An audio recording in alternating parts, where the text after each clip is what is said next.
This is the Fallen Angel Christopher Daniels, former TNA X Division champion and former TNA World Tag Team champion, and you are listening to the TNA Cross the Line podcast. Enjoy. TNA Wrestling, Cross the Line.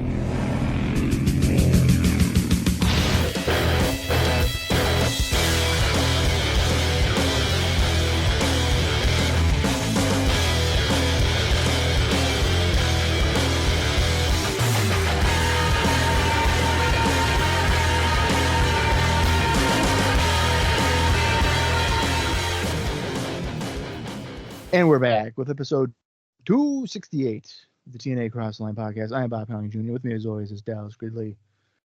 Dallas, we are just a few days away from Turning Point 2006, where we are getting a rematch of all rematches, Kurt Angle and Samoa Joe. As long as Samoa Joe continues to watch Kurt Angle's back and make sure nothing happens to him. That's the main draw for Turning Point. Are you still pumped for another Joe Angle showdown? Bob, I've never been more excited than I am right now for a monthly pay-per-view. That's quite the claim. I know, it's actually not fully true. I am excited. Of course I'm excited to see Angle and Joe again. Of course. The first one was great, and it was only 13 minutes long. Imagine if this one goes 25. Like the other one was supposed to go. It's nice to know you're a liar. Could you imagine if that happened? I mean, I guess it's not out of the realm of possibilities. That's right. That's right. Yeah, we have one more episode. As you noted, it's our go-home show. And we got an entire card to build still, essentially. We really don't have a lot of matches for Turning Point. Is that true? You maybe pull this up right now. Well, we know the three-way, right? We know the three-way. Abyss, Sting, and Christian Cage for the NWA World Title. I mean, that's gonna be a banger. Daniels and Sabin. Okay, we know Daniels and Sabin. You're right. Okay, so we know 3 matches and probably the top 3, correct? I'm sure we're gonna get AJ and Dr. Phil. Dr. Phil. That's Rhino. For those who aren't familiar. Right. And I think we've kind of been heading toward the LAX AMW feud. However, the tag team titles are supposed to be vacated a couple weeks ago at this point, wasn't it? And that hasn't happened. It was supposed to be the episode after Janet. Yeah. So yeah. So a few weeks ago. So who knows what's going on with that? We are a hot mess. Well, I think they kind of realized that they couldn't do that. Well, it was against their freedom of speech right. I mean, they say it every week. That's true. So, good on LAX for getting that lawyer from IWC Puerto Rico, and standing their ground. It's something. IWA, thank you. IWC is International Wrestling Cartel. Yeah, I knew that, and I still said it wrong. See, I'm educating you with independent wrestling, and I'm glad that some of it's just sticking. I'm working on it, I've been, recently, Bob, I've been really going back and watching. I can't even say that laughing. What were you? I was going to say, I've been watching a lot of my favorite wrestlers matches, Nikita Koloff. Anyways, a long-time listener, when Nikita Koloff made his debut back in 2003, Dallas was like, who the fuck is that? That's not what I said. And I was like, that's Nikita Koloff. No, I knew. Nikita Koloff? No, I knew who it was. And honestly, I'll admit this much. The only reason I probably did know who it was is because I was very much listening to the What Happened When podcast at the time with Tony Schiavone. And they talk about him every time they get a chance. So that's probably the only reason I actually did know who it was. No, he didn't know who he was, guys. Yeah, yes, I did. Don't let him trick you. He has no idea. Oh my god. He Well, still has no idea now who Nikita Koloff is. that's not true. Unfortunately, it is. Right. Well, anyway. Moving on. Let's run down the card from our last episode, Bob. A lot of stuff happened. These shows have been so jam-packed, we've officially cut out entrances so that we can have more time for segments, which is like pretty wild. But anyway, we saw Chris Sabin defeat Jay Lethal and Sanjay Dutt in 1 minute and 57 seconds to become the new #1 contender for the X Division Championship. Then we saw the team of Lance Hoyt and Ron Killings defeat the Paparazzi, which of course is Alex Shelley and Austin Starr, by disqualification in 2 minutes. That one was a weird one, if you remember. They kind of Which one was weird? The Shelley and Starr losing by disqualification to Hoyt and Killings. Because Shelley pinned Hoyt using the trunks, and then Austin Starr then showed the footage to the referee, and then he said, "Oh, DQ." It was weird. That's just stupid. Yeah. And then in between, I'm looking between cage match and the actual write up here. But Ms. Brooks challenged Eric Young to a bikini contest. I'm sure we were going to see that soon. It should be fun. Boy, I can't wait. And Eric Young is going to win. God. That's going to be pretty funny. Why must you do this to me? And then Petey Williams and Kurt Angle were going to go for the tag team titles against LAX, but then LAX during the entire show was taking out a lot of people. And so Petey Williams was one of those victims along with AMW, and it was a mess. So Kurt Angle fought LAX by himself. That was until Samoa Joe came out, and man, did we think they were going to win the tag team titles literally on our last episode. They didn't, because technically Joe was not part of the match. They deemed that match a no contest in 4 minutes and 20 seconds. And one of the other big news that happened was Letitia. She's here now. Letitia. See? Yeah, Bob's one of Bob's favorites. Who, according to Dave Meltzer, was simply a generic blonde with generic boobs. We should do? Who was never identified. Eric Young called her Letitia. He did. Yes, he did. What we should do is, because I know I have it, because I have a whole bunch of Howard Stern clips. As a bonus episode, we should watch Letitia on Howard Stern, and then we can just listen to you be very uncomfortable watching her naked on a Sibian. She's naked on it too? Oh, yeah. Whoa, they did that kind of stuff on Howard Stern, huh? I didn't know that. It's Howard Stern, dude. Nowadays, he don't do it because he's mature and he's an interviewer now. But back in the day, he'd have girls on Sibians having orgasms. It was great. Yeah, but like naked on video? Oh, yeah. Whoa. That's wild. God bless America. I didn't know Howard Stern was that X-rated. I knew it was like naughty. Oh, my God. There is so much shit. We'll have to talk off air because now I'm kind of curious, but I don't need to be looking it up. I just kind of want to know.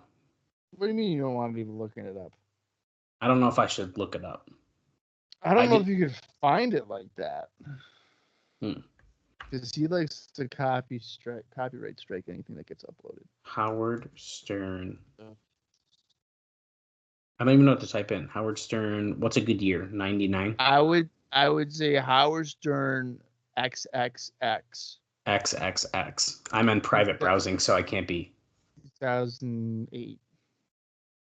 I cannot click these right now. Don't. I'm fucking with you. Don't do any of what I just said. Well, Why are you doing anything?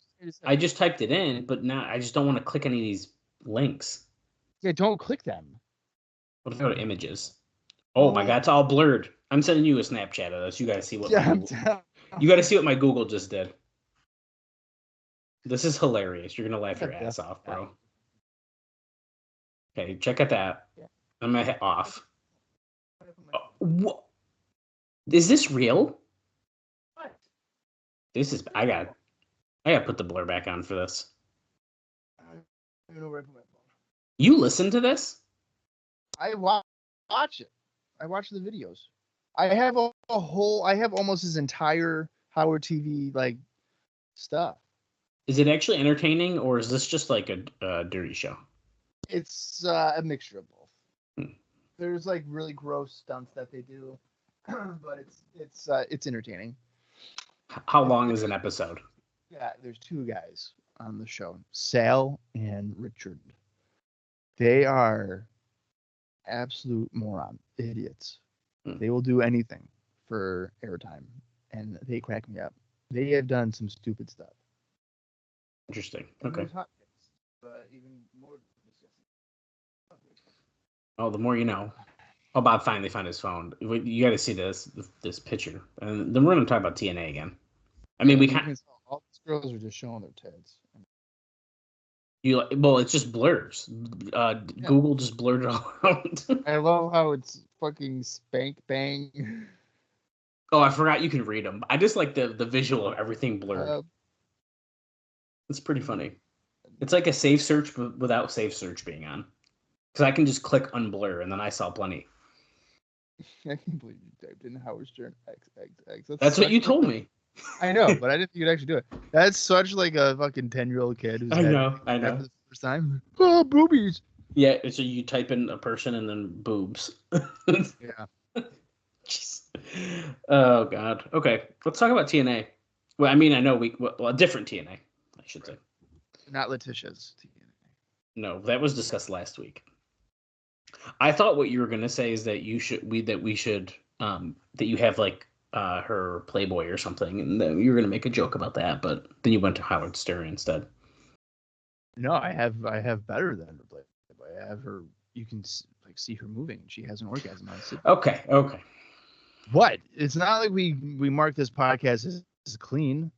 That's true. I do mark it as not for kids, so you're all right about that. Yeah, exactly. So we're safe. You see her on a machine that's rubbing her clit. Hey, okay. Okay, we're talking about wrestling here, bro. People are gonna turn this episode off. This is gonna be the most views ever. Oh my goodness. It's late night, baby. I've worked all day. I'm reckless. Good thing these episodes drop at midnight. Yeah, after dark. Okay. Well, apparently, watch Howard Stern after this podcast. This would be fun. Yeah, sure. Apparently, Russo was under the impression that all the primetime transition to Vince Russo, because that's what the people want. After that, don't worry, I have another Letitia thing in a second, so we're gonna get back to it. So Russo was under the impression. He's under the impression that all the primetime shows were going to be 2 hours, so he wrote 2 hours worth of stuff for Thursday's 1 hour show. So he wrote a 2 hour show. He thought every episode of Impact that was going to be on primetime is going to be a 2 hour show, but they're not. They're 1 hour shows, but he wrote 2 hour shows.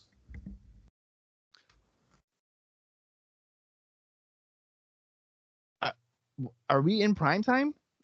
I'll be honest with you. I cannot quite remember. I didn't know if it was like a permanent thing to primetime. I thought it was a test, but I can't quite remember. Regardless, he apparently did write 2 hours worth of stuff for some of these recent shows. That's amazing. And I'll be honest with you, they felt like a 2 hour show because of how much stuff happened, not because it took a long time to get through. You don't think that they kept it all in? I bet you they sprinkled it across these 3 episodes we're watching. You think that they sprinkled in 12 hours of material in 3 hours over the course of 3 weeks? No, I think that because that'd be 6 hours of TV. Because we only have. Oh, right. Yeah. So I think they certainly put. I mean, we cut out entrances, bro. We were trying to get as much shit in that show last week as we could. Even our stars didn't get entrances. I mean, it was pretty wild. Yeah. But you know what? For their sake, I don't know if I necessarily hate that they're cutting the. No, I do. I like. I don't necessarily hate it. Well, do I need to see? I don't know. Do entrances really make that big of a difference on a wrestling show? No, not really. I guess it kind of helps with the presentation of, hey, look how cool this guy is. I think, but I don't know about that. I do. So Dave goes on to say that this was part of the reason why it was such a disaster, which is what we were talking about right now. Apparently, he did get yelled at by Scott D'Amore for being clueless. I lied. We're not. This is Alvarez. This is not Dave Meltzer. My apologies. And he says this proves more than anything else that he's the main writer because although Jarrett and Dutch are also on the team, had this truly been an equal three-way split, no way a mistake like this would have been made. Which is a pretty interesting point. So D'Amore yelled at Russo for Correct. being clueless about the amount of time they have on shows. Yeah. I mean that sounds pretty reasonable. Right. So on to the Observer newsletter now. This is now Dave. After a 6-month disaster in the revival of the ECW brand, so this is more of it's like a two-parter here, okay? This is more of a hypothetical. So the next steps in what many on the roster fear is its disintegration came after the December to Dismember pay-per-view when, well, first off, one of Bob's favorite pay-per-views, December to Dismember. I don't think I've ever watched the whole show. Well, apparently I've seen the Elimination Chamber match, and I think I've seen the Hardys and Eminem, but that's about it. Fair enough. Well, Vince McMahon sent Paul Heyman home after that show because it was such a disaster. So, if Paul Heyman's going home, and Paul Heyman could potentially be fired, guess where that might mean Paul Heyman could come? To the Impact Zone, baby. But there's some interesting things kind of in the way of that. So, with Kurt Angle as the top star, that would decrease the odds of Heyman in TNA, if that's even the direction that he'd be interested in, although nothing is impossible. A lot depends on timing, because if Heyman could pull key WWE wrestlers with him, he may have leverage to come in and be a difference maker, at least on a small-time level. You said it would decrease the possibility because Kurt's there? Yes, and I think we'll get into that momentarily. Okay, now, before you get into it, there is no way that they're going to suggest that it's decreased because of the whole ECW thing. Mm-hmm. Okay, because they worked together on SmackDown in like 2002, 2003, 2004. Well, it's not the OG, really not the OG one, but newer ECW stuff. Okay. We'll get to it. Give me a second. All right. Well, I don't know. I don't know anything about the newer one. Okay. It's pretty like lame. any kind of drama they might have had there. It's pretty lame, but so if he went to TNA, he'd likely be able to pull at least a few key people to go with him, and might at least be able to make TNA into a cool underground thing, is what Dave says, which made me laugh. I think that's kind of funny. Well, why do you think it's funny? I don't know. I just like the way it's worded. It's gonna be a cool underground thing. I don't know. It just sounds funny to me. Do you think that they're past the underground stage? I mean, okay, so when we are watching it in our little universe, yes, it feels like that. But in the grand scheme of it, I mean, they kind of are.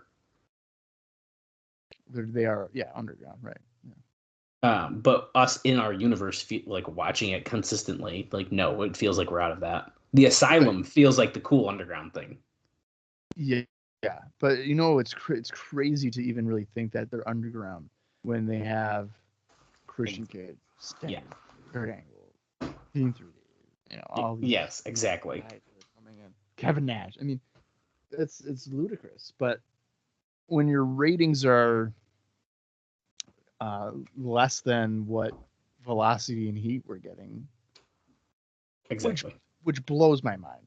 Like that honestly blows my mind. That Velocity that would have like Funaki against fucking Spanky or something in the main event and getting like a 1.1 is getting more than Sting against Christian Cage in the main event in 2006.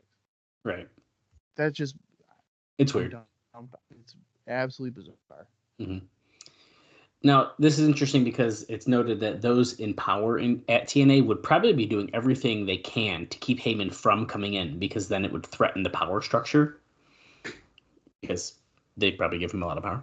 Now, timing-wise, Dave says he doesn't see a move happening short-term.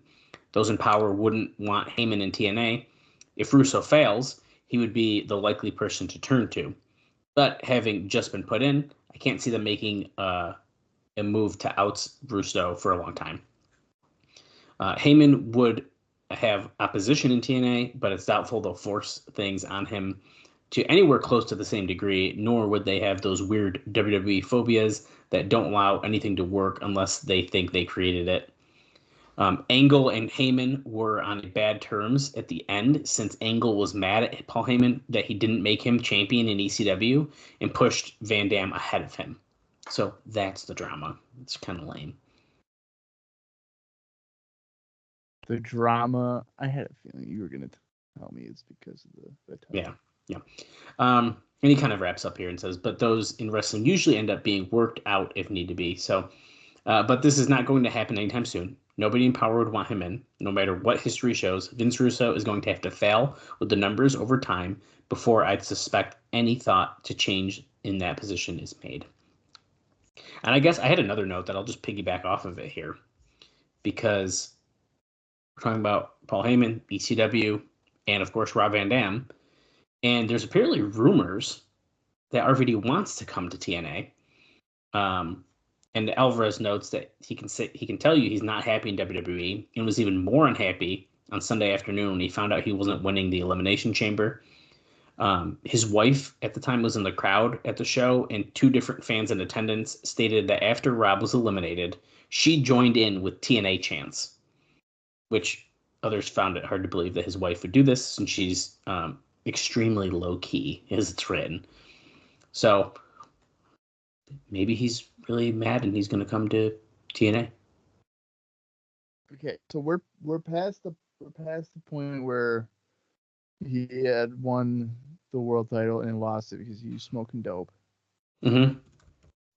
I think that was like July? When that Yes. he lost out on Raw. It's pretty quick. Yeah. Who wins this Elimination Chamber? Oh, Bobby Lashley. Okay. Ashley, yeah. Big Show, I think, is in the test.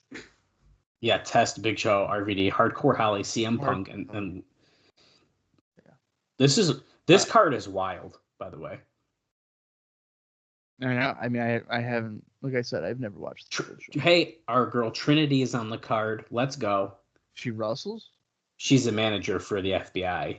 They lose to Elijah Burke and Sylvester Terkay, who, by the way, Sylvester Terkay, I wasn't even going to mention this, but he did a Muscle Buster. I think, I don't know what show. He must have done it at this pay-per-view, and there was a light TNA chant.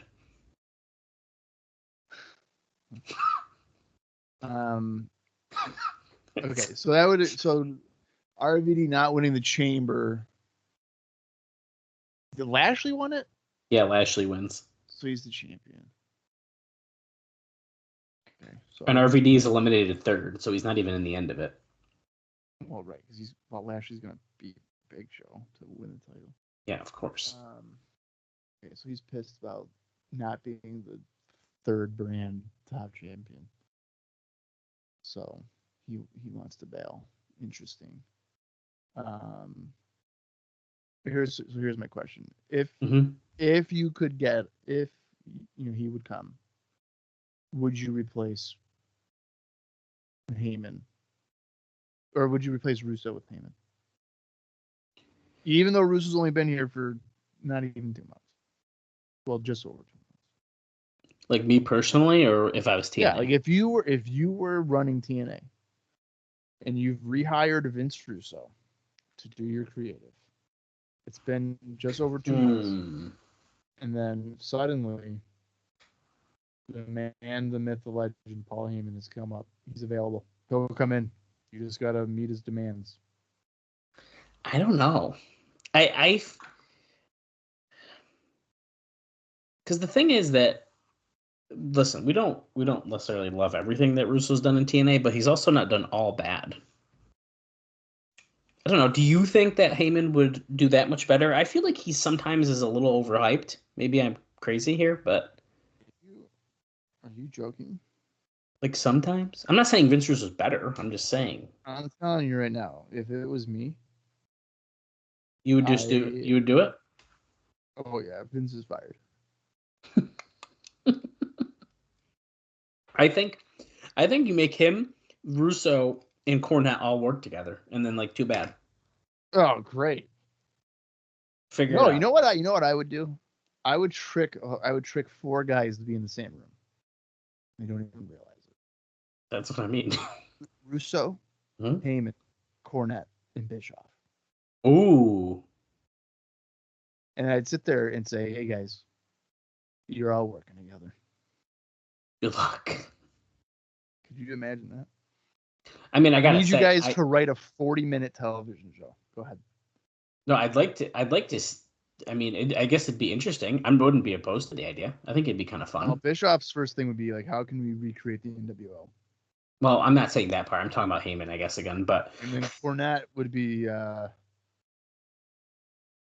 we need Southern wrestling. Russo would be like, we need tits, and then Heyman would say, we need blood.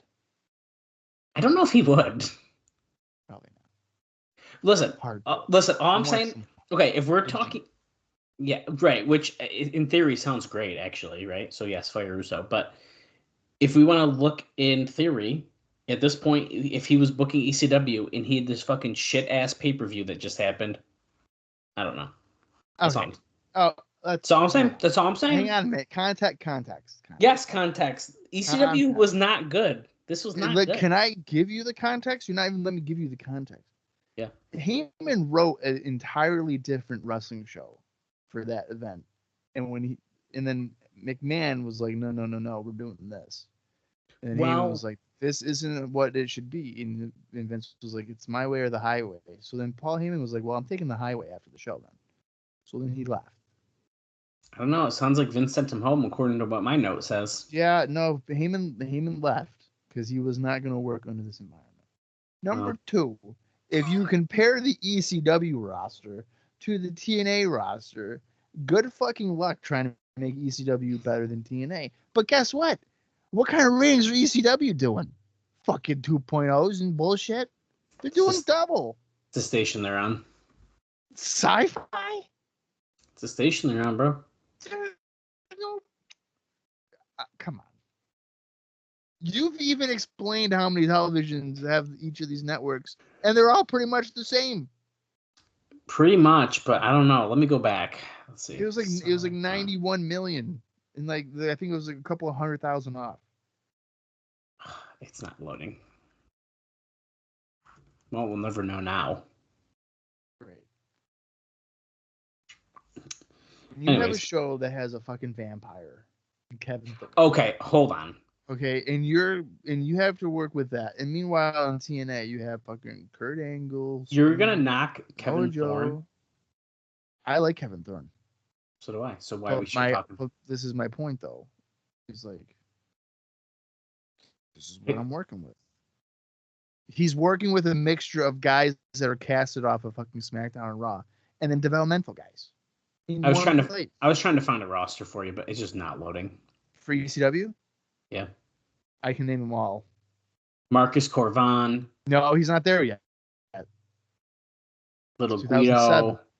Guido, Mama Luke. Boogeyman. CM Punk, Benoit. Nitro. Striker, Mike Knox. Striker, Knox. Kelly. Test. Miz. Viscera. Trinity. What is this? The TNA? Is this TNA offshoot show? Yeah. Kind of. And then Tommy Dreamer, and he only cried maybe twice. By this point, Mark Henry, maybe. Chavo. Listen, all I'm saying Is maybe Kane? Yep. Kane's there soon? Oh, is he? Okay. Thanks. Right? I don't fucking know. You They're might all be. meshes. It's funny. I just don't think that this is like the thing in wrestling where everyone thinks that they'll magically get all these new numbers and get better and stuff when they hire someone else. And I just don't. Even if they got Heyman, I don't think it would necessarily It doesn't. be. It'd be fun though. I'm down for more violence. Tell you that. I don't think so. Like TNA is usually doing like a 0.8 to a 1.1 if they're having a really good week. Mm-hmm. They could announce that Heyman's coming in or whatever, and his first show is whatever date, and then the rating is still going to be a 0.8 to a 1.1. Well, that's kind of what I mean. But that also applies to any wrestler they bring in, whether it's You're- fucking Sting. You're damn right. It is. We've seen it happen. Right. We're watching. But to We're me, literally watching it. Right, which blows my mind because I would think I feel like anybody would think that if you're doing a 0.8 or a 0.9, and then you bring fucking Kurt Angle in, and that number doesn't fucking skyrocket to like a 1.4 or something, nobody new is watching the show. It's just the same people. Now you've just inflated your payroll for nothing. You're not growing. It makes no sense, to be honest. Like I don't get it. I think it's 100% the inability to properly market the show, advertising it, any of it. Yeah, it's a marketing thing. Has got to be what it is.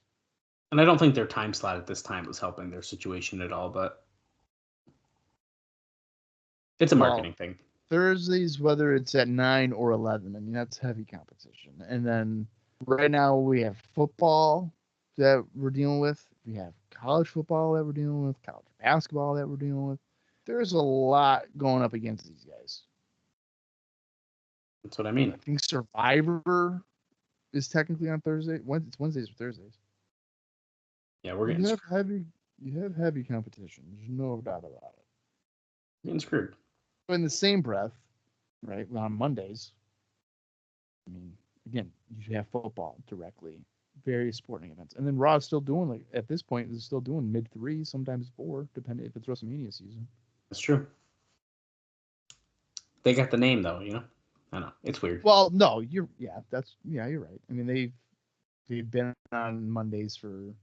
Notoriously been on Mondays, yeah, and they've been around so long, so it's all part of it, right? Well, speaking of ratings, this is a great time. Do you think that if TNA had remained only on Thursdays, right? Because now we're in 2024. Do you think if they were still even on Spike or whatever, that they would have surpassed the number? Like, so, because even past our time frame, I think they're still doing, like, they'd still be doing a 0.8 to a 1.1. I'm being serious. Like, even like 2013, like it's never like, oh, hey, we've made it to a 2 or anything. I think I do think that consistency is part of that, right? Like, if they didn't, because I don't know when it happens, but we switch nights a couple times, and then obviously. And then if you talk real in the future, past our time as well, we're switching our stations to stations that, like, you have to figure out how to even see. But now, guess what? As you just said, 2024, we're on Thursdays. So maybe if they did try to stick on Thursdays, and if the time switched here and there, like, that's less of an issue, I think, than switching nights and stations. Because I do remember there's a point, probably around the era you're talking, like 2014 or so. I can't remember. I'm really bad with the dates, but there was a time where they were like, "You guys want us back on Thursdays? We're going back on Thursdays." And it's like, dude, they've done that so many times. I'm pretty sure. What 2010? I'm pretty sure it was like we're doing Mondays, and then they're like, back to Thursdays. We've listened, and we're going back to Thursdays. And then they wouldn't go. And that the one I was talking about was also around the same time where they brought back the 6-sided ring for that little bit of time. Okay. So I remember they were like trying to get back, and then that's also, I think, around the time when Dixie Carter went through a table, which was kind of fun. Okay. Yeah. It was a weird era of TNA. But then we went back to a four-sided ring, and we still have it because we're lame. So it's fine. You want to sell toys? Too bad. You sold them all in 2006. It doesn't matter. Anyway, TNA Impact on November 30th drew a 0.97 rating and 1.1 million viewers, doing a 1.12 in males 18 to 34, which is the best since the time slot move. So we must have moved, by the way. So we're at 9 then. We must be at 9. Okay. And remember that. So we have to remember because I wish they would have said it on TV so we would remember, because I forgot, to be honest. And then so that's not. I think the special was the kickoff. Then it had to have been.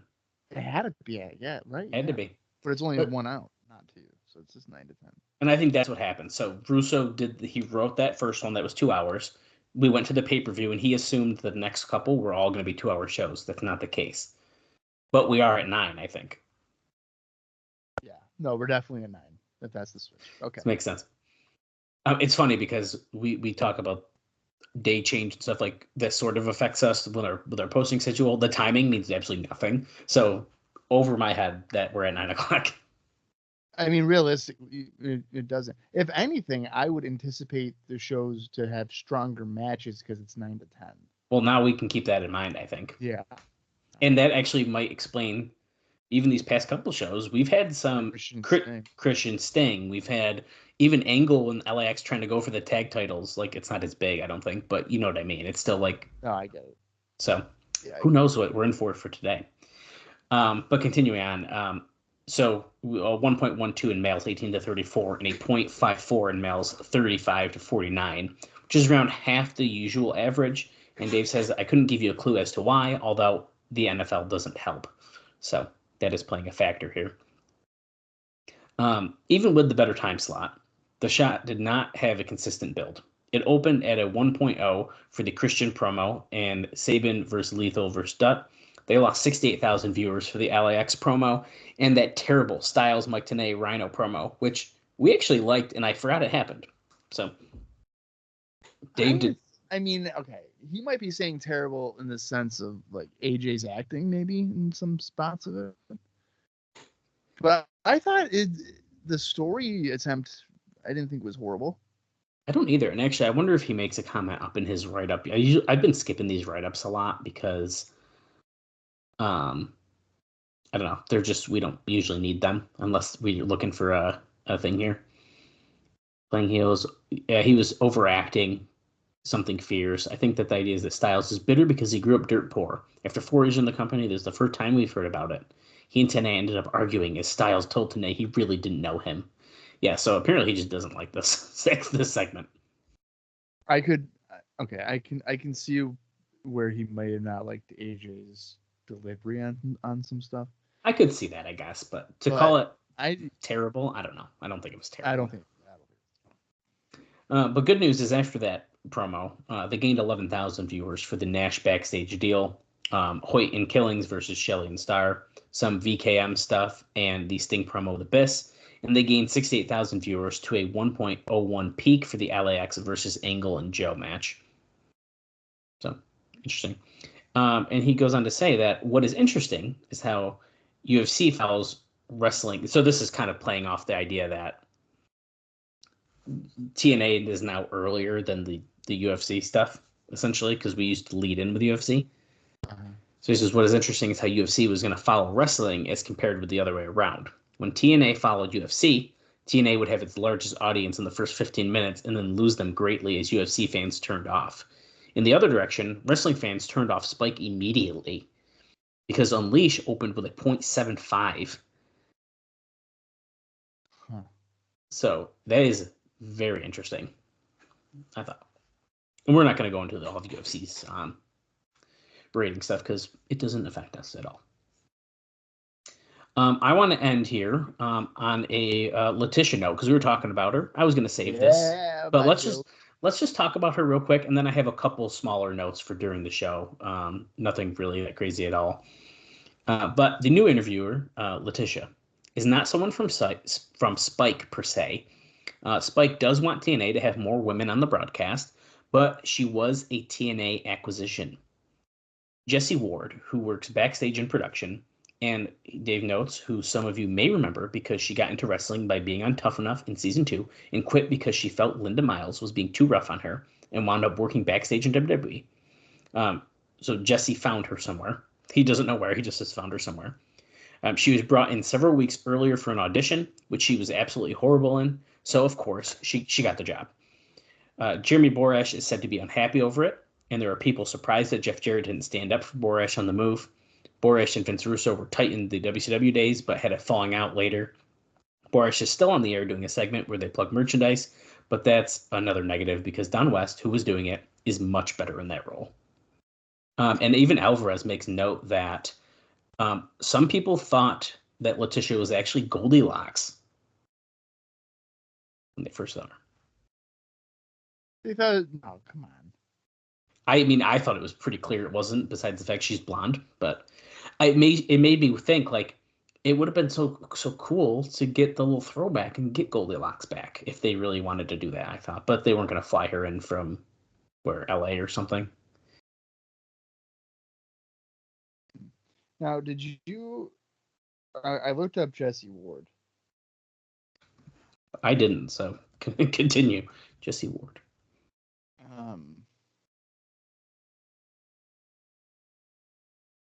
Well, she was a stage manager. Well, I looked her up on Tough Enough. I didn't realize that it was the girl that. Oh yeah, here's her in Vince She's Russo. married to Tommaso Ciampa.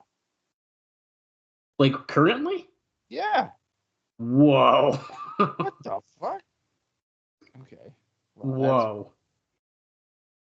That is crazy. It's so bizarre. Well, her picture, there's a picture on her Wikipedia page. It's literally her and Russo working in Impact taping. Are you serious? Yeah, it's literally her and Russo's wearing a TNA Impact shirt. He has a TNA VIP badge on. Oh, I see it now. Yeah, I just clicked on it. It's kind of cool.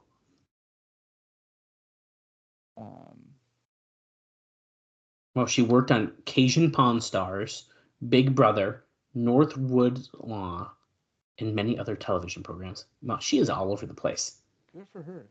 Yeah, this is great. According to this, okay, she's an assistant director in 2004 in TNA, or she worked briefly for TNA then, and then returned to TNA on a full-time basis in July 2005, when she began working under head director David Sahadi. And guess what? She stays with TNA until May 2007, and then she graduated in the same year. Fascinating. I want to know how she met Tommaso Ciampa. I know. Well, let's see. No, it doesn't. It doesn't say. Okay. Well, all right. Well, that's we'll good for her. Yeah, pretty cool. That is all the new notes that I have for before our show here, Bob. But like I said, I have a couple that we'll talk about during the show. But besides that, we get to enjoy this go-home episode of Impact. Yeah, and Peach is fucking thrilled about it. She's barking up a storm already. I muted in case she started to continue to go nuts, but I think she just heard her noise outside. Okay, great. All right, well, let's get into the December 7th, 2006 edition of Impact is, in fact, the go-home show before Turning Point. The approximate runtime for this is 41 minutes.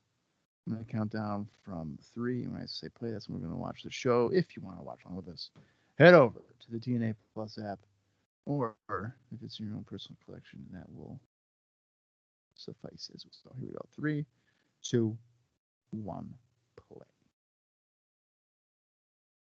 I kind of miss this is TNA, because now it just says TNA. We are wrestling. I don't like it as much. And of course, we're getting a throwback here, because Christian Cage told us last week that Tomko knows a bit. Somehow, we're probably never going to learn how. I feel like they just say shit and then they don't actually explain the shit. There's something I want to say, but it's kind of a spoiler, so I'm trying not to say it. But I just 18 years, Dallas. Are there really spoilers at this point? I just know we're leading to a very specific match, probably within the next 2 months or so. That's I think really not good. Yeah, I think I know what you're talking about. You definitely know what I'm talking about. Because when I watched it for the first time, I was like, holy shit. Isn't the name of the match also in WWE, though? I think. Ooh. That I'd have to double check, but Rhino's in the ring here starting off Impact, less than 2 minutes in. He's angry. He's calling out AJ. Yeah, he's calling out AJ. And look, I was trying to save some of these notes, Bob, but I actually have an AJ Styles note. So if he comes out, oh, it's Daniels. Why does Daniels care? Oh, I don't know if you just heard that. His former partner. They just said it's AJ's former partner, Christopher Daniels. They just tagged 2 weeks ago. You got between me and AJ because you saw a situation spinning out of control and you wanted to stop it. And I appreciate that. Oh. He sees the same thing happening between Rhino and AJ as if they are good buddies. You know, I'm starting to wonder if Rhino's the problem. Christian doesn't want to be friends with him no more. AJ's like, I don't want to be friends with you anymore. Yeah. Last week I let him slide, but I'm not going to let him slide tonight. Because I'm going to take him out right here, right now. Rhino said the F word on Impact last week, like in 2024. Yeah, I liked that. Here's AJ, and now Rhino's going after him. He came on from behind Daniels. If people are wondering, he said the good F word, not the Oh, bad F word. Yeah, sorry. I know. I don't know why I didn't just say it. Sorry about that. He said, I'm going to beat your fucking ass or something like that. And here's our Impact. To who did he say it to? Was it Myers? Oh, crap. I saw the clip. Show. I literally saw the clip. I feel like it was it Macklin? Maybe it was Myers. I'm going to look it up. Real quick, since I don't know if we'll see AJ again on the show, he missed an indie date in Westminster, South Carolina over the weekend because he confused the date. The promoter, Jackie Owens, will be receiving his deposit back, and everything appears to have been smoothed over, and Styles may work there again in the future. And Eric Young was just running up the stairs in the intro, getting ready for his bikini contest in a sweatsuit.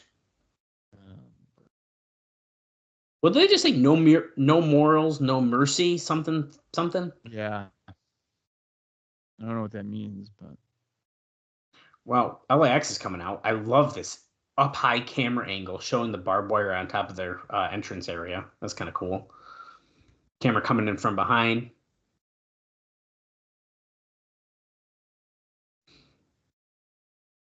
They're so cool. They're wicked cool, dude. Still got those tag team titles, luckily.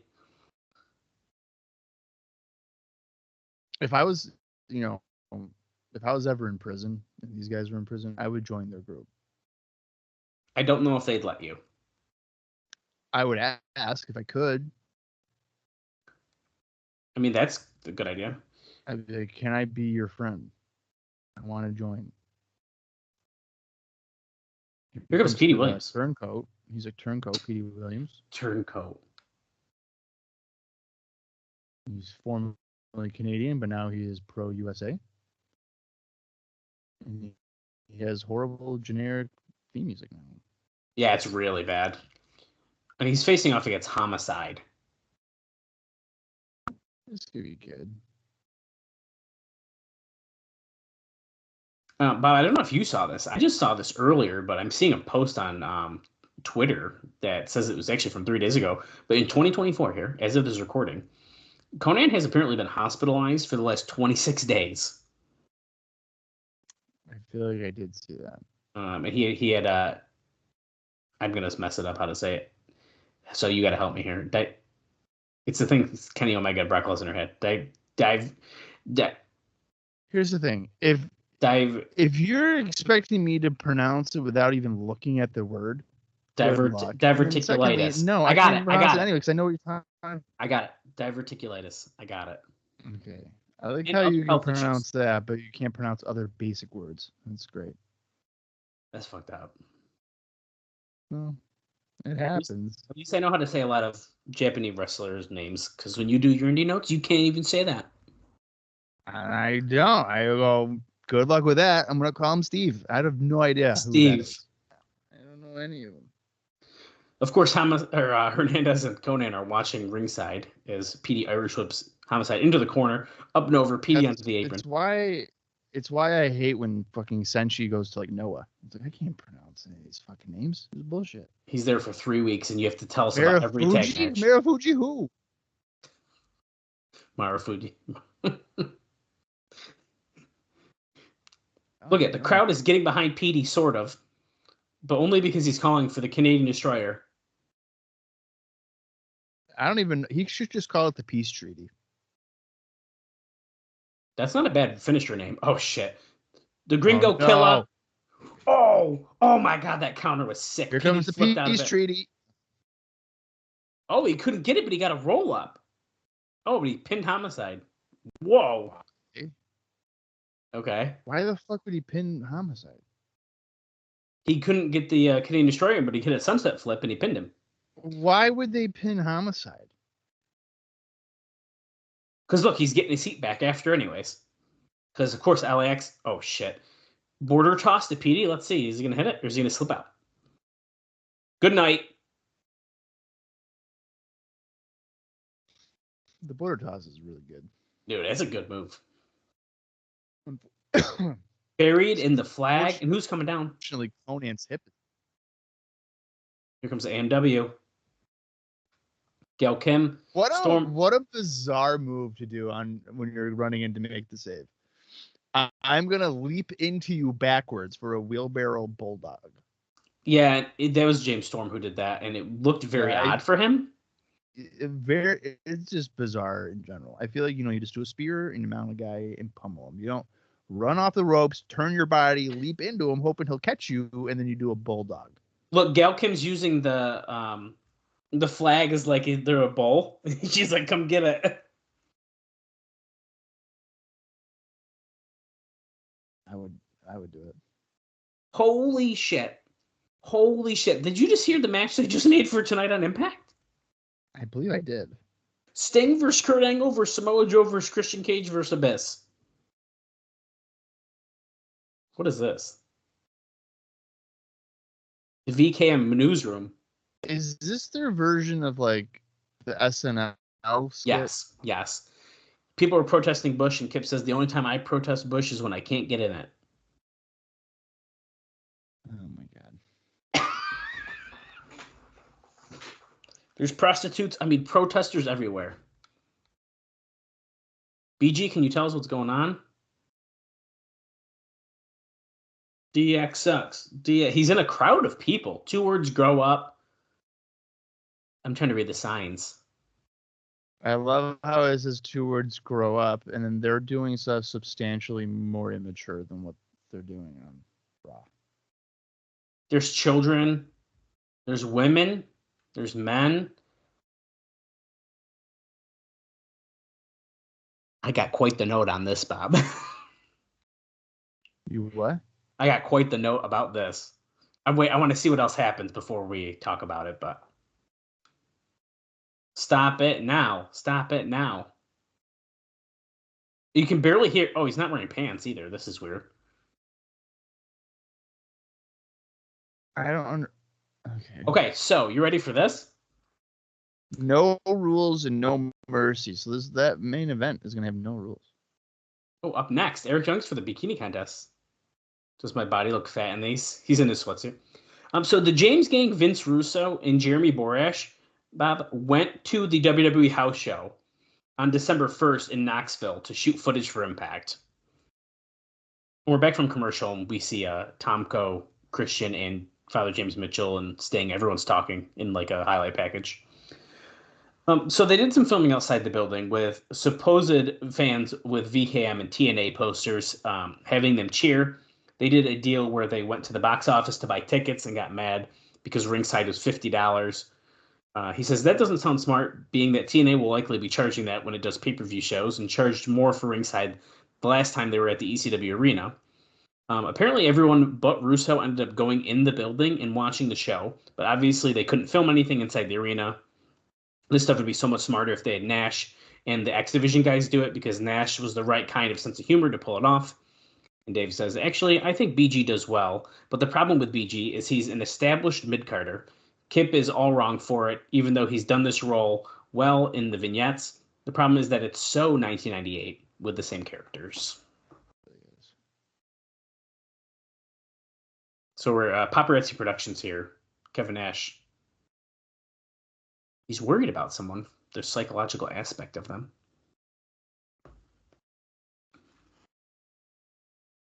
Oh, it's Senshi. And Austin Starr. They're doing like a blot test. He goes, that looks like Christy Hemme. Oh, my heart after you broke it, Shelley says. My heart after you. Have you actually administered a lethal injection? He goes, have you ever been to Fire Island? He goes, I have a summer home there. Thanks for asking. Austin Starr. That's definitely me with the world title. But since he just keeps saying warrior, that's all he sees.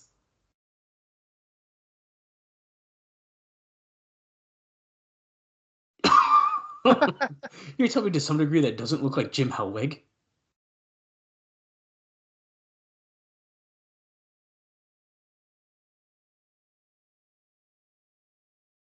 I know you're dirty. I know you're on steroids, he claims to Dot.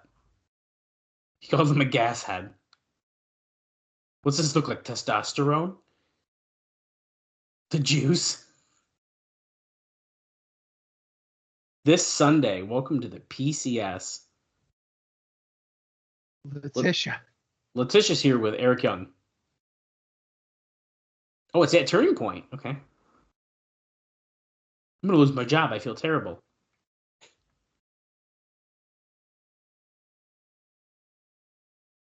The average white girl woman weighing 115. You don't want to know what I'm at right now, sister. I get inside the woman's head and be a woman. And how do I look? He keeps like putting his butt out. Like, do I look fat? Oh, okay. It's his music hit, so he's got to go. Oh, Letitia. Here's that weird graphic treatment again for the music video. Oh, so that wasn't like a production. Yeah, I guess not. I don't know if I like it, but whatever.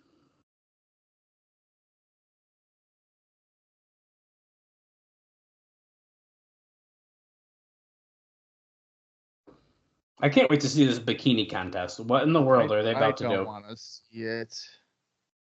Senshi is in the ring. He does not have an entrance. That's pretty interesting.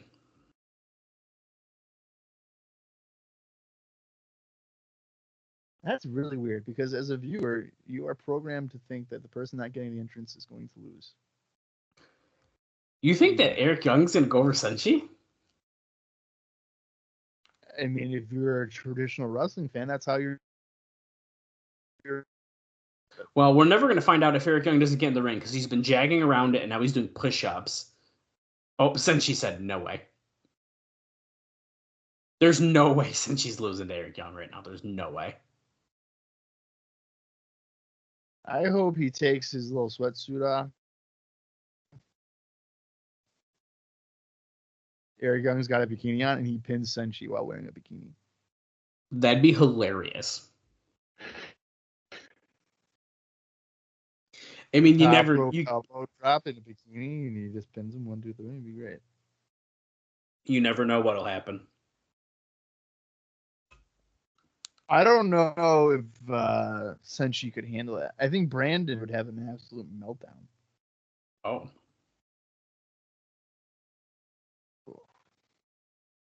Look at him laying that chop.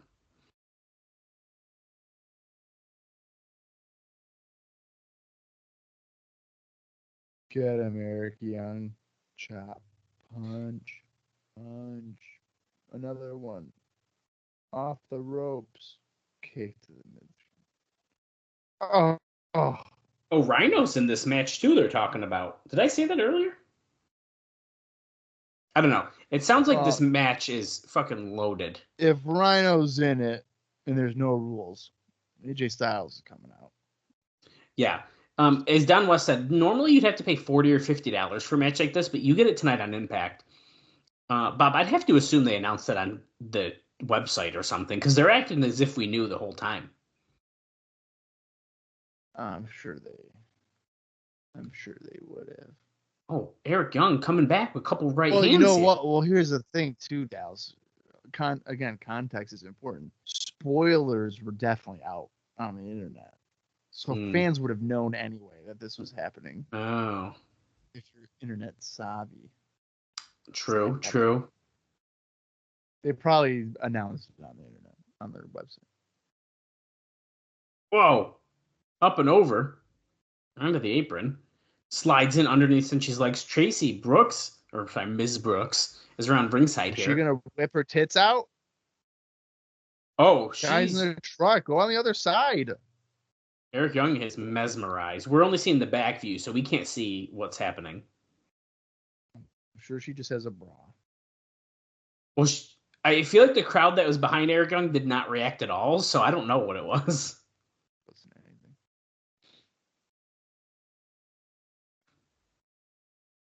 Could this be the Warriors' way? It is. Holy crap. He landed right on him, and there was like no give. Wow. He could have just fucking broke his ribs, dude. She won that one, folks. Look at this. Oh. Normally he kind of falls off a little bit. Yeah, he doesn't just flop down on him like that. Well, Robert Roode is up here with his CEO, and he's looking happy that he just lost. Letitia backstage with LAX, and Conan yells, "Shut up!" Something we want. This is dangerous because I'm just looking at Letitia this whole time. I'm not paying attention to the promo. We're gonna have to do that bonus episode, I guess. Okay. Oh, whoever wins their match gets their flag back. Okay, so it sounds like we're getting a tag team flag match at Turning Point. And whoever gets their flag will have to listen to their national anthem. My favorite kind of flag match. So it's not a tag team title match then? That's a great point. They didn't say that, but no rules, no morals, and no mercy. All-Stars come up next. Oh, more VK on next. Oh, I might have spoiled part of the segment then by I think you did, but that's okay. I didn't know. I thought it was one and done. Oh, Kip James with entertainment news. The box office records are being shattered around the world. Pause. Oh, despite the WWE movie. I think you said the Marine. Oh.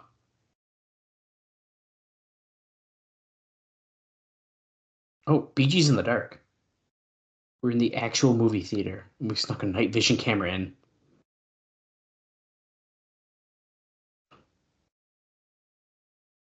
Yeah, he's saying it. Oh, yeah, he is. You can see all the fans. There's a guy sleeping. I'm surprised they have to beep out the Marine. They probably don't want to say it. I bet you is what it is.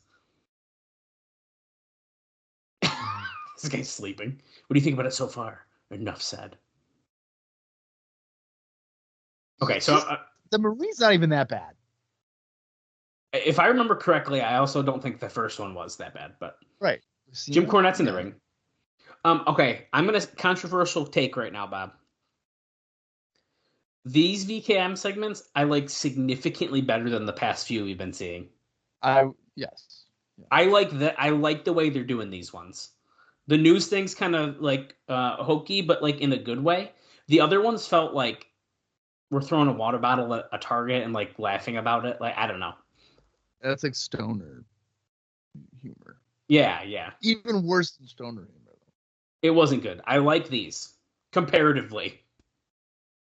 Jim Cornette being interrupted by Christian Cage's theme. What the fuck is Christian doing out here? Oh, yeah. AMW LAX in the flag challenge match. Yeah, but he's interrupted, so we don't even get to know more about that. Christian Cage and Tomko.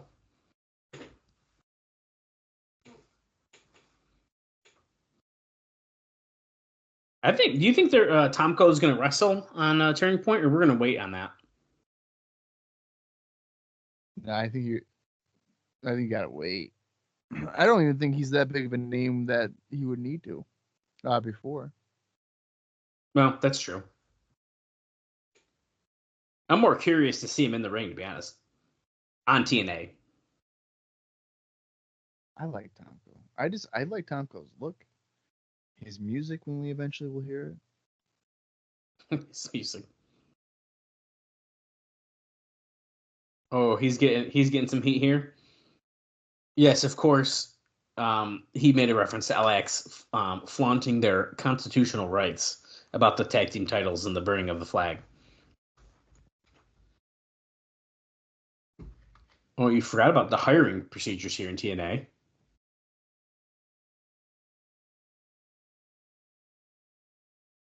Oh, he says that Tomko barely passed the background check because Christian's saying, well, you did them, so. I'm not here to talk about Tomko us. also got in here because of the OVW ties with Cornette. Oh. Tomko was in OVW for a while. Okay.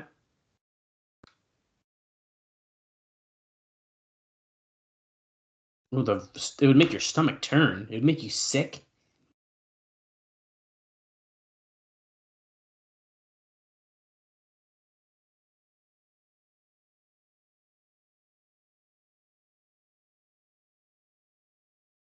Oh, Abyss. I thought we were gonna get something similar to like Katie Vick or something. Oh, Abyss hit the ring quick, dude. He went after Christian, going after Tomko, no, knocks the hat right off his Is head. Abyss a baby face now? What is going on? I don't understand. Oh, that's a great question, to be honest with you. Big boot on taking out Christian. Oh my god, he is. Oh, big boot taking out Abyss by Tomko. They're making Abyss a baby face. Well, Sting's a bad guy now, so Sting is not a bad guy. he's turned himself a little bit. Sting? No. Yeah, dude, he's naughty now. He hit a ref. Yeah, he's trying to help out Abyss. Look at these punches. Christian's laying on Abyss while Tomko's holding him. The monster's Where's Sting? helpless. There he is. He came out the good guy side. He's I don't hitting trust people it. with a plastic baseball bat. It's not plastic, it's metal.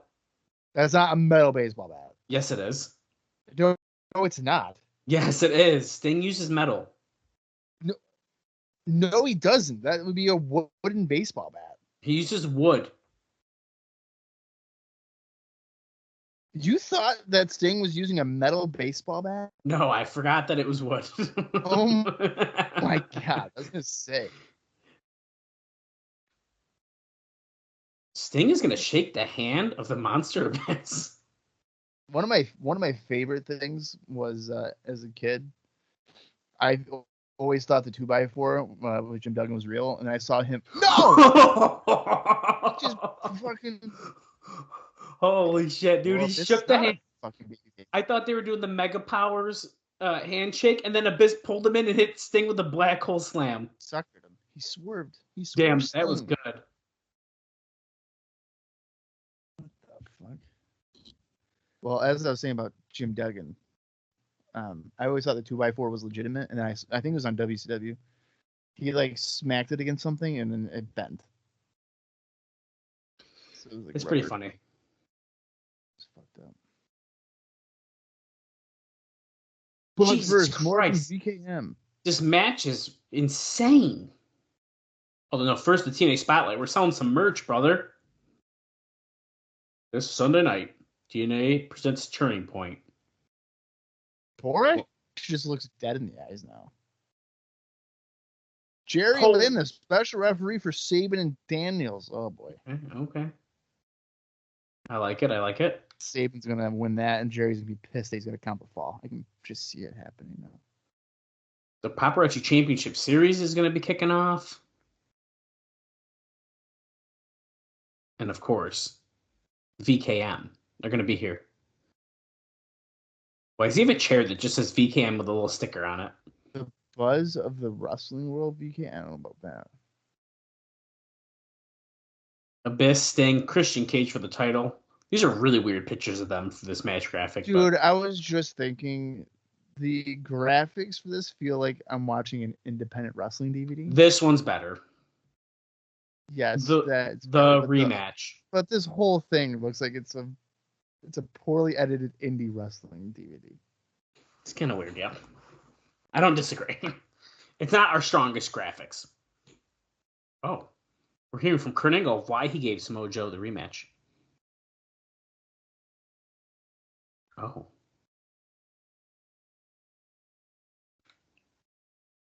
He's talking about who is he talking about, Bob? Someone who beat him. He's talking about a guy that he wrestled 12 years ago.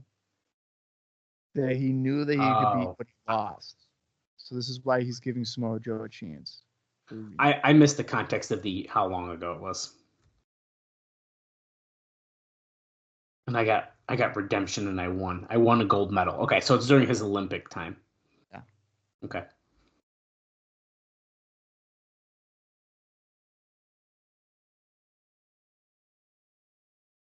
After I beat Samoa Joe, I realized he deserves a second chance. Except that you didn't shake his hand in the ring and you left.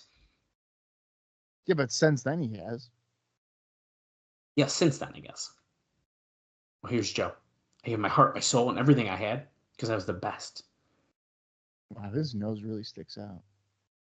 In that specific lighting, it sure does. Ugh, the blood pouring out of Angle's head from the flashback there from Genesis. I like the music that's like... His neck, I know it's been broken, so I went after it.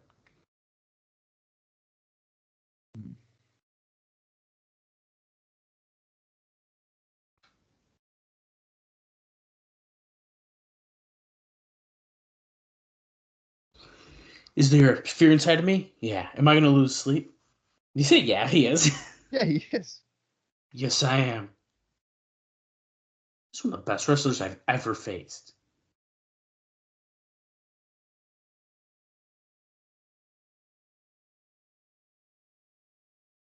It's my willingness to win.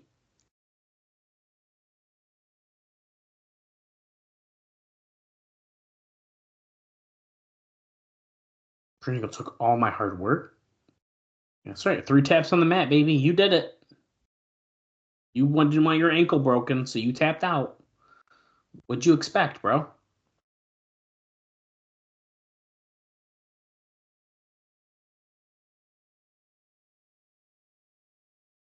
Oh, he doesn't have 18 months on his back.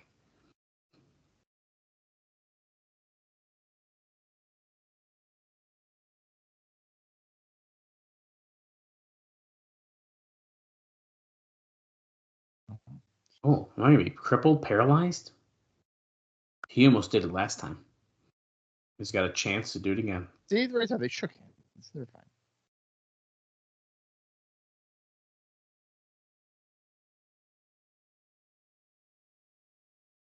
Oh, Kurt will be no different. He's destroyed everyone who's been in front of him. Kurt just said it's his last match against Samoa Joe. Is that what he just said? Yeah, win, lose, or draw. It's his last match with Samoa Joe. Oh, shit. If only that was true. Well, here comes Samoa Joe. We have that all-star match coming up next. It's, I forgot the full title. No Rules, No Morals, No Mercy. Of course, you can buy the Third Degree Burns CD with all the theme music if you'd like, featuring this song and many others. Christian Cage already in the ring with Tomko blocking him. Here comes Rhino. Gore, gore, gore. Gore.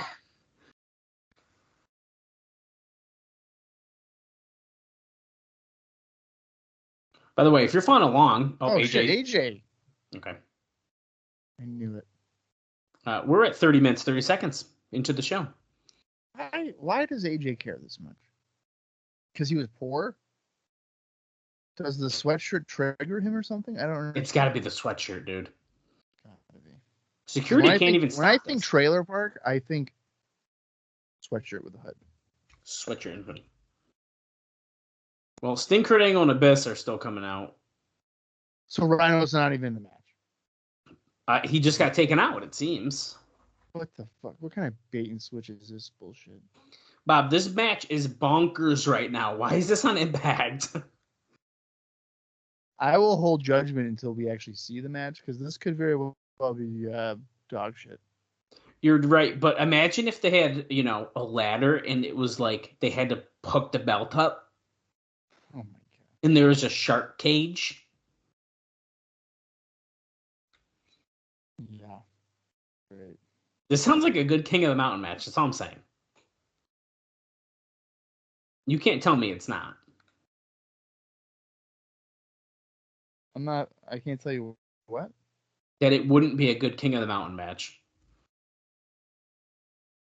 Angle, yeah. Joe, Abyss, Christian, Sting. Let's go. I think we're getting a look at our Slammiversary main event next year. That is until RVD and Paul Heyman come in. Dude, Kurt Angle. Okay, so listen. Jeff Jarrett leaves. We have a pyro budget. Kurt Angle gets the new expensive entrance with the wicked cool lights, the special lift up from the ground, and then all the pyro. Yeah. I like it.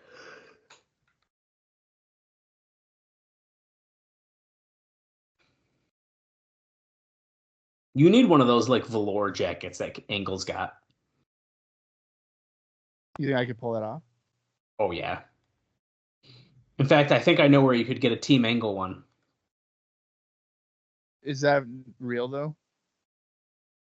Like The on team- sale? I don't know if it's on sale yet, but it's going to be. It's going to be for real? Yeah. I might have to get one then if it's a team. It's pretty freaking sick, dude. I'm confirming. It does not look like it's on sale yet, so it will. Here comes Abyss, our World Heavyweight Champion. Pretty awesome.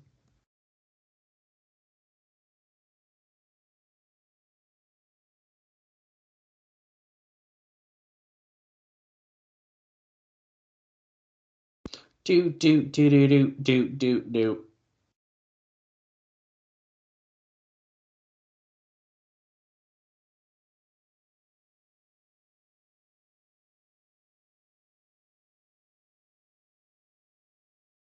Okay, so Bob thinks this match is going to be poop, but I think it's about to be We've got freaking... about 6 minutes of entrances, Dallas. So let's cut quite a bit of time into the main event.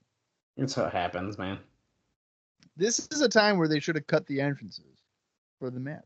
Well, no, we only cut Christian's, but he technically did get an entrance right He before. already came out. Yeah, why would you do another? Yeah, but kinda. He was in street clothes. Was he? I think he was.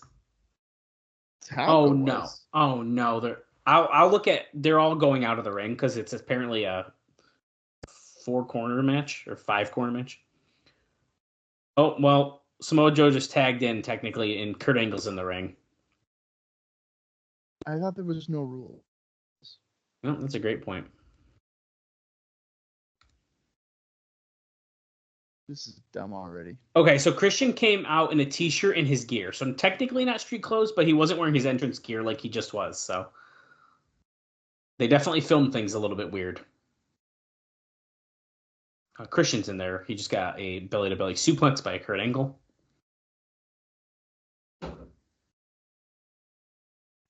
Oh, there's one indie note for this whole show. And it's Oh, okay. Christian.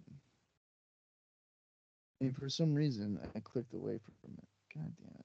Anyway, I'm pretty sure it's from December 3rd. For Blood, Sweat, and Ears. Yeah, that's right, folks. That's the company name. Okay. Blood, Sweat, and Ears. BSE. Yeah, December 3rd. Christian Cage defeated Lance Storm in 22 minutes and 55 seconds. Very fun. Christian coming off the ropes, goes under the legs of Angle, comes back, gets kicked in the midsection, and another belly-to-belly suplex. I have one final note as well, and it is about Kurt Angle. The George Michael Sports Machine syndicated show that nationally airs on Sunday nights is working on a major feature on Angle. Dave says I won't expect it to be hard hitting, but we'll see.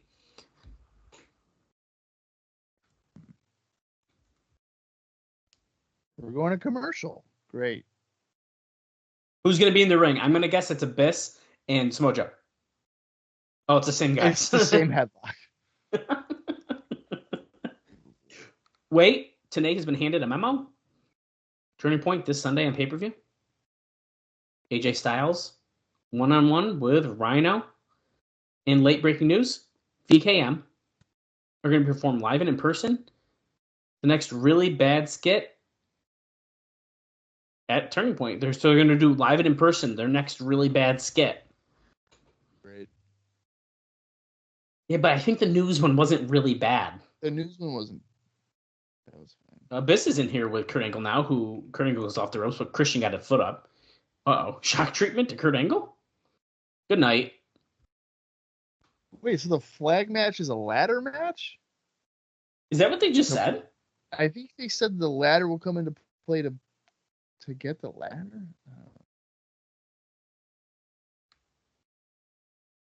Samoa Joe's in here now with Abyss, and then here Christian just ran in. This match is falling apart. Sting's now in. Scorpion Death Drop. That's his finisher. You're damn right, but he just pushed Christian aside. Clotheslines the Monster Abyss to the floor. Sting is on fire. Didn't Abyss just turn on him in the same show? Yeah, once again, the segments are filmed in a very odd spot during this. Very weird. That should have been, honestly, the opening segment to the show, probably. Yeah. Muscle Buster on Christian Cage. No way. No, Tomko interferes with the referee's back is turned. Is Christian about to pin Samoa Joe? No, because Kurt Angle's got his back. Got his back. He's there for his new friend. Wait a minute. Uh-oh. Kurt Angle's getting Samoa Joe up. Oh, I don't. Is he gonna... He's about to do the Olympic Slam. He does. Boom, right to Samoa Joe. No way. Oh my God. Kurt Angle just pinned Samoa Joe for the second time.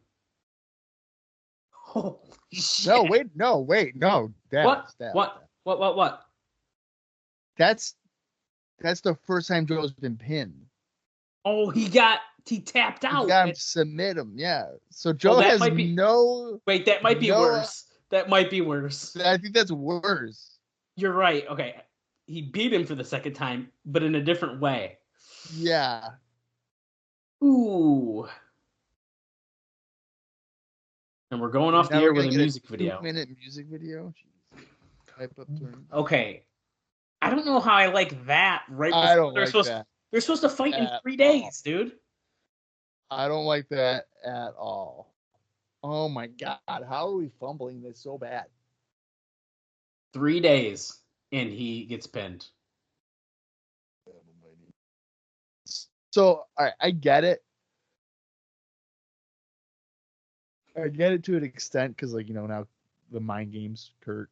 You have my back, I'll have yours, and he fucks him over on. Yeah.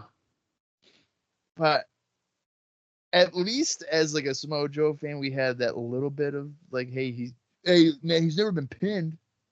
Still got that. And then 3 days before the pay-per-view, they pin him. That's wild. I don't know if I like that. I don't like that. I don't think Samoa Joe should have been the one who took the fall in that match. Shit. This is weird. This one that one was from last week. Oh, it was? Yeah, we're showing the full stories here before we go to Turning Point. Yeah. This is this week's. Oh, I got you. Yeah. Yeah. I don't think he should have been the one who took the pin in that match probably anyways. If that's your big selling point match, then someone else needs to lose. Well, so here's the thing. You're not going to have Christian lose because he's undefeated. Yeah. And then you have Abyss, and then you have Sting. you have Kurt. So what Although- do you do? Although You're you say that about Christian, but like that didn't stop him before from having Abyss lose and then win the title 3 days later. That's true. I mean, if anything, they've been fucking around with this bullshit no contest stuff. At that point, like, why just do some bullshit then? I was just gonna say, I mean, you would have probably been like another no cut 3 weeks in a row. Probably, but this is why you don't. Sometimes you don't have to book matches just for the sake of booking them. well, yeah, as we noted, they did not need to do what they just did. Because to me, it blows my mind that they're thinking that Samoa Joe losing is the best of the worst options. Yeah. Like I guess. Really? Can Sting really like maybe just have a best pin Sting? Okay, but realistically, they probably should have just kept Rhino in the match. Why did Rhino need to leave? I think I would have rather like Angle and Joe brawl away or something because like okay, we want to see them on pay-per-view fight. Right. I agree. That's why I said I was when AJ took him out, but they went back there. Like, why the hell are we doing that? Rhino would be the obvious choice to be pinned. Yeah, it was weird, dude. Well, I guess overall, how do you feel about this episode? Or go home episode before? Fucking weird, dude. I mean, Homicide's losing to Petey. Weird is a good answer, to be honest. Fucking Joe's getting pinned by Angle. Clean. He didn't even cheat. I know. He beat him clean. It might make it worse, doesn't it? I mean, Tomko gave him a boot, but he didn't directly pin him after that. So he beat him following his move. And he was like checking on him, like, hey man, you good? And he looked at him straight in the face, and then he hit his move and he pinned him. That's clean. Yeah. I don't know. I don't see. This is like another case of like, I didn't like hate this episode, but this episode was weird. Like Bob just said, it was. Weird. I feel like you could also not that you could tell it was the last one of the taping, but it felt more disorganized than the other episodes we've just watched recently in the last couple weeks. Editing the episode together was definitely not their highest priority. No. So I don't know. A go home show is supposed to make me want to buy the pay-per-view. It's like I can't fucking wait. I've now seen Joe be pinned. To me, that was the one thing I'm holding on to. Like, well, Kurt can't pin him. Well, now I guess the whole point is you're hoping that he's gonna be Angle. I guess technically. I know, but we still I needed that more. I needed to still have that in my back pocket where Joe had been pinned. Sure, he tapped out. Okay, you'd almost expect Kurt to be able to tap him out, but I don't know if Kurt can pin him. And then he just did. Mm-hmm. So I think that kind of takes away from the fucking match. A rematch. I'm trying to see if I can see if there's any if there's a note about this at all. Because normally we don't end up covering what happened at the end of it. It doesn't look like he talks about this episode at all, at least in the things I have. So maybe there's a little bit more into it on our post pay-per-view show, but weird, really weird. But at the same time, I wish I could say I hated this episode because I don't think I did. I just didn't like that ending. Well, I don't know. I didn't like Homicide losing. Yeah, but he got his heat right back right after. Yeah, but did he or did LAX? Well, LAX did, but Hernandez did the border thought, and he's really more so Hernandez getting the pop, and the heat by default. Senshi winning was fine. VKM segments were whatever, and they're fine for what they were. Better than normal. Oh. Well, I'm gonna give it a thumbs up still. I didn't hate it. Was this the strongest episode absolutely not. Was this the weakest? Maybe of the last couple, but even in recent memory, I don't think it was the weakest episode. All right. I guess I'll give it a very slight thumbs up. We I'm need still pissed about Joe being pinned. Evil, yeah, and I'm sure we're going to talk more about that when we see them wrestle in just 3 days when we cover Turning Point, which should be a very interesting pay-per-view. Yeah, I mean, I feel like Joe's got to win. If Joe doesn't win, send him home for a little while or something. We got to do something. Yeah, he'll be the new Sting. We won't see him again till lockdown. They're both going home at Turning Point till lockdown, and then they're going to come back, and it's going to be Team Joe versus Team Sting. There you go. You Book it. already got it booked. Book it. You already know. All right. Well, Turning Point is the next show, and I mean, they definitely announced a lot more. Well, we have the Paparazzi Championship Series. Yep. Which I would assume is just all the guys in the backstage segments. Yeah, Shelley, Star, Sanjay Dutt, Jay Lethal, and Senshi. Yeah, that's what I would assume. I'd have to assume. X Division title, Daniels defending against Sabin with Jerry Lynn as the special referee. Singles match, I guess really a grudge match. AJ Styles, hates being poor, so he'll take on a guy that grew up poor himself, probably in Michigan, Rhino. A flag match, but it's also a ladder match, but it's not for the tag team titles. LAX against AMW. NWA World Heavyweight title 3-way. Abyss defending against Sting and Christian Cage. And then presumably the main event, because it's been heavily promoted, it's Angle Joe 2. And we cannot forget the biggest draw, the bikini contest. Ms. Brooks and Eric Young. And VKM is going to do some bullshit. So we're loaded. We are loaded. Well, join us for some more Turning Point as we are close to closing out 2006. What a weird sentence to say. And we are marching on into 2007. So, all right. See you guys in just a few days. Until then, for Dallas Gridley, I am Bob Colling Jr., and this has been the TNA Cross the Line podcast.